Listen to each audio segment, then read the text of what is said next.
So hi guys, welcome back to the new blog. So మీరు part 1 లో చూసినట్టే మన రీబిల్డింగ్ సిరీస్ లో ఆ రోజు తీసిన పార్ట్స్ అన్ని ఈ రోజు వరకు డ్రైయింగ్ లోనే ఉన్నాయి. సో ఆ రోజు అని ఎందుకంటున్నానంటే ఈ ప్రాసెస్ అంతా ఆల్మోస్ట్ 1 మంత్ నుంచి జరుగుతూనే ఉందన్నమాట. డ్రైయింగ్ అయితే మనం ఒక 20 days నుంచి డ్రైయింగ్ ప్రాసెస్ లో ఉంది. ఎందుకంటే వాటి అప్హాల్స్ట్రీ కావచ్చు, సీట్స్ కావచ్చు, ఇంకా ఫ్లోర్ మ్యాట్స్ కావచ్చు, ఇవన్నీ అయితే మనం ఒక చిన్నగా వాష్ చేసి మళ్ళీ డ్రై చేయడం ఇలాంటి ప్రాసెస్ అయితే ఉంటుందన్నమాట. వైరింగ్ ఇవన్నీ అయితే ఇప్పుడు పార్ట్ 2 లో ఎలా క్లీన్ చేస్తున్నారు, ఏంటి ప్రాసెస్ అనేది మీకు ఇప్పుడు క్లియర్ గా ఎక్స్ప్లెయిన్ చేస్తా. సో ఇప్పుడైతే నేను షెడ్ దగ్గరికి అయితే వెళ్తున్నా. ఆ ప్రాసెస్ ఎలా జరిగింది అన్నది మీకు కూడా చిన్న గ్లిమ్స్ లా ఇస్తా. చిన్నగా వర్క్ అయితే ఆల్రెడీ స్టార్ట్ చేసేసారు వాళ్ళు. ఈ సిరీస్ లో ఏంటంటే కొంచెం డిలే అవుతుంది గైస్, ఎందుకంటే మనం చూస్ చేసుకున్న వెహికల్ వచ్చేసి లేటెస్ట్ జనరేషన్ వెహికల్ అనమాట. లైక్ 2024 జనరేషన్ వెహికల్స్ ఇవన్నీ. సో వీటికి సంబంధించిన పార్ట్స్ అనేది మనకి షోరూమ్ వల్ల అంత ఈజీగా అయితే బయటకి ఇవ్వరు.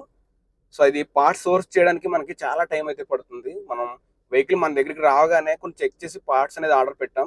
అవి ఇంకా ఒక 30 days అయినా సరే మన దగ్గరికి కూడా రాలేదు ఇంకా. సో ఈ వ్లాగ్ లేట్ అయిందంటే మాత్రం అది పార్ట్స్ రాకే అని అర్థం చేసుకోండి. ఈ పార్ట్ 2 లో అవి ఏం క్లీన్ చేసాం అన్నది మాత్రమే నేను చూపిస్తున్నాను. పార్ట్ 3 లో ఏంటంటే కంప్లీట్ గేర్ బాక్స్, ఇంజిన్ ఇవన్నీ ఎలా ఓపెన్ చేశారు, అవన్నీ ఎలా ఉన్నాయి, కండిషన్ అంతా ఓకేగా ఉందా లేదా అన్నది నేను మీకు క్లియర్గా అయితే చూపిస్తాను పార్ట్ 3లో. So compare to part 2, part 3 అయితే మీకు చాలా ఇంట్రెస్టింగ్ అయితే ఉంటుంది. పార్ట్ 3 కోసం అయితే మన ఛానల్ ఖచ్చితంగా సబ్స్క్రైబ్ అయితే చేసుకోండి. సో నేనైతే ఇప్పుడు షెడ్ దగ్గరికి వెళ్తున్నా, అక్కడైతే ఇంకా కంటిన్యూ చేస్తా, మీకు వీడియోలోనే పూర్తిగా ఎక్స్ప్లెయిన్ చేస్తా guys. So okay, bye. Hi guys, ఇప్పుడైతే మనం మెకానిక్ షెడ్ దగ్గర అయితే ఉన్నాం. వెహికల్ కంప్లీట్ గా షెడ్ లోపలే ఉంది. ఎందుకంటారా, ఇక్కడ క్లైమేట్ అనేది ఫ్రీక్వెంట్ గా చేంజ్ అవడం వల్ల వెహికల్ ని కంప్లీట్ షెడ్ లోపల అయితే పెట్టవలసి వచ్చింది. మీరు పార్ట్ 1 కనుక అబ్జర్వ్ చేస్తే డే 1 రోజు మనం ఈ వెహికల్ పార్ట్స్ అని స్ట్రిప్ అవుట్ చేసేసాం. సో సేమ్ డే ఈవినింగ్ ఇక్కడ పెద్ద వర్షం రావడంతో వెహికల్ వర్క్ అయితే అంతగా పూర్తి అవ్వలేదు. సో పార్ట్స్ అన్ని తీసుకొచ్చి షెడ్ లోపల అయితే ఉంచేశారు. ఇక్కడ మీరు క్లిప్స్ అబ్జర్వ్ చేసుకోవచ్చు. ఇవన్నీ డే 1 రోజు చాలా డస్టీగా అయితే ఉన్నాయి. ఇవన్నీ చాలా నీట్ గా అయితే క్లీన్ చేశారనమాట. సో ఎలా క్లీన్ చేశారన్నది నేను ఫర్దర్ గా మీకు ఎక్స్ప్లెయిన్ చేస్తా. ఇక్కడ మీరు ఈజీగా అబ్జర్వ్ చేసుకోవచ్చు.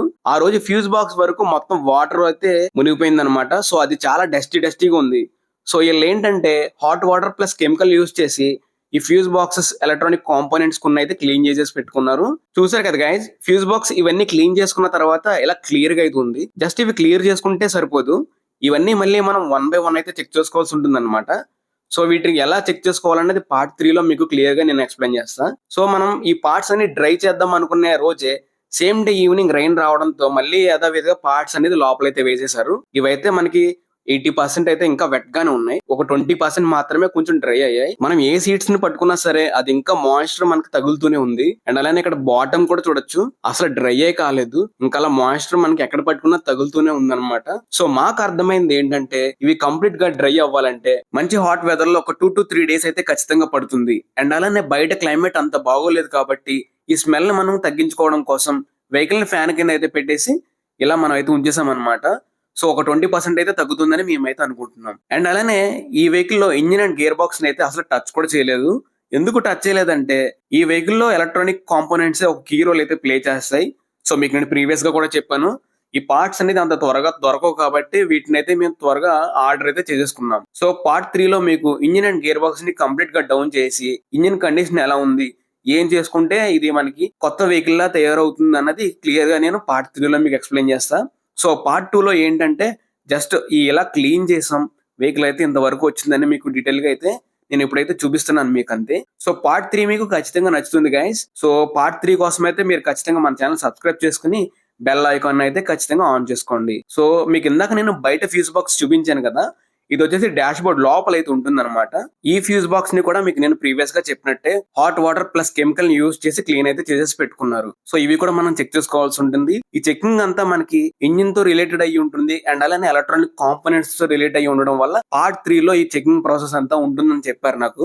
సో వీటి గురించి పార్ట్ 3లో మీకు నేను క్లియర్ గా ఎక్స్ప్లెయిన్ చేస్తా. సో ఈ పర్టికులర్ వెహికల్ లో క్లస్టర్ వరకు వాటర్ అయితే వెళ్ళలేదు. సో అందువల్ల ఏంటంటే క్లస్టర్ అయితే బాగానే ఉంది. కానీ వీటి కింద నుండే మీడియా కంట్రోల్ యూనిట్ అండ్ అలానే ఏసీ కంట్రోల్ యూనిట్ రెండు కూడా డ్యామేజ్ అయిపోయినట్టు మనకి క్లియర్ గా కనిపిస్తున్నాయి. కానీ ఇవైతే మనం చెక్ చేసుకోవాల్సి ఉంటుంది. ఒక్కొక్కసారి లక్కీగా వర్క్ కూడా చేసుకోవచ్చు. సో ఇది వచ్చేసి ఆఫ్టర్ 10 days తర్వాత వీడియో గైస్ ఇది. ఇప్పుడైతే వెహికల్ లో ఉన్న ఇంటీరియర్ పార్ట్స్ అన్ని ఆల్మోస్ట్ 70% వరకు డ్రై అయితే అయిపోయింది. ఇంకా ఒక 30% ఇంకా వెట్ గా ఉండి ఆ బ్యాడ్ స్మెల్ అయితే ఇంకా పోలేదు. సో అదైతే నెక్స్ట్ పార్ట్ లో ఎలా క్లియర్ చేసుకోవచ్చు అన్నది మీకు నేను క్లియర్ గా ఎక్స్ప్లెయిన్ చేస్తా. ఇప్పుడైతే వెహికల్ ని చూస్తున్నారు కదా, సో 70% వాటర్ డ్రై అవడం వల్ల ఎక్కడ మాయిశ్చర్ కానీ ఇంకా వెట్నెస్ కానీ ఎక్కడ అంత ఈజీగా అయితే కనిపించట్లేదు. సో చూసారు కదా, ఈ వెహికల్ లో మేజర్ గా ఒక ప్రాబ్లం అయితే ఉంది.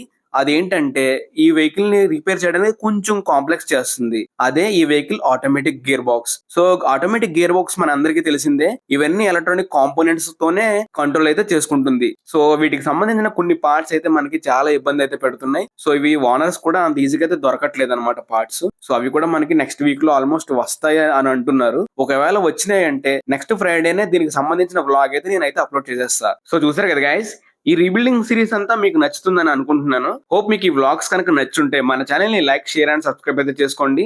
అండ్ అలానే మీకు ఎటువంటి డౌట్స్ ఉన్నా సరే కామెంట్ చేయండి. వాటికైతే నేను ఖచ్చితంగా రిప్లై అయితే ఇస్తాను guys. Hope you guys enjoy this vlog and thanks for watching.